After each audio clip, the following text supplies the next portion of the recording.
Yeah, 6 months ago, Rachel lost her beloved and wonderful husband. He died.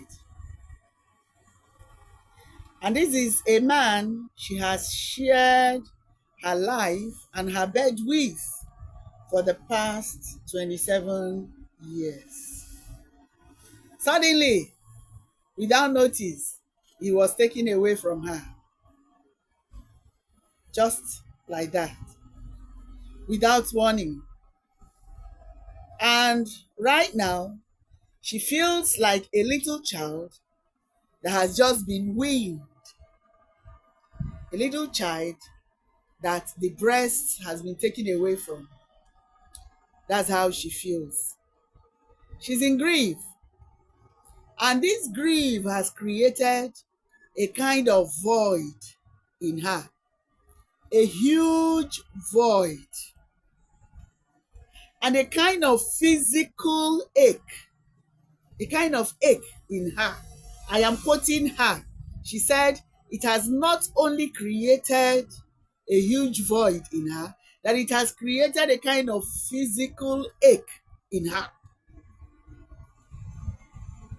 that she's craving for the touch of a man right now.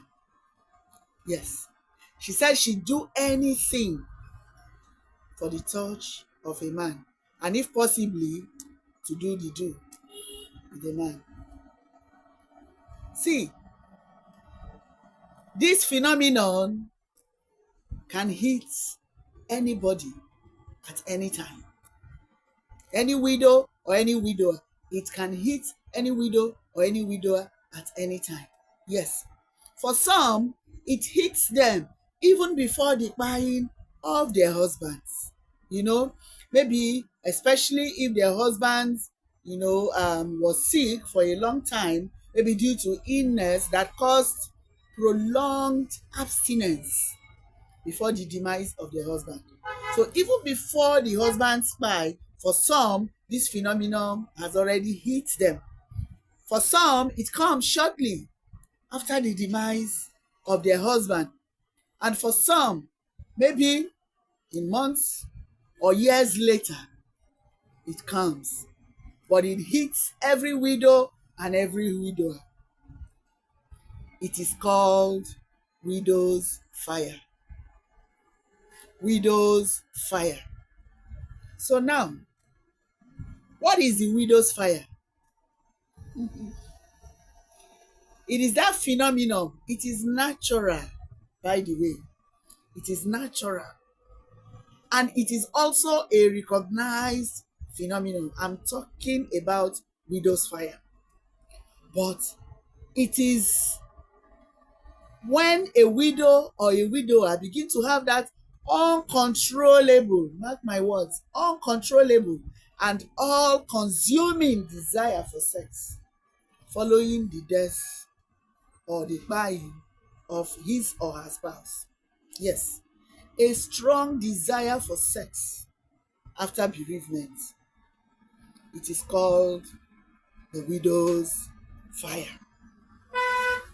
And it is often considered a part of the grieving process. Yes, because when you are grieving, you long, you desire for some kind of comfort, for some kind of touch, for some comfort. So it is accepted as part of the grieving process.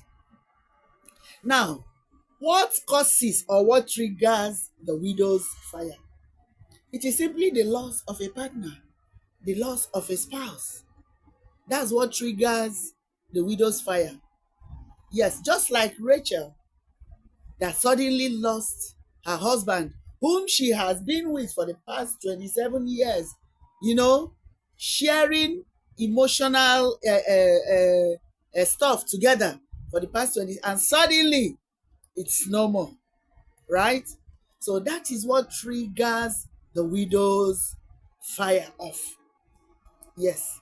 And now it creates this physical and emotional void. in the widow or the widower. And then in an attempt to fill this void, the libido kicks in. Through what? Through your body impulses. The impulses in your body. And this can make a widow or a widower to crave for sex. Yes, with such a burning intensity. That is what is called widow's fire. And you know what? Sex is just a temporary distraction from grief. Yes, it offers some relief, makes one feel good, helps one to sleep well, and makes a widow or a widower to feel alive again. Now, let me ask, have you ever experienced the widow's fire? Have you ever experienced the widow's fire? Or as we speak, are you experiencing the widow's fire? What did you do to douse this fire? Let's engage in the comment section. God bless you. Please like, share, comment, and follow me. God bless you.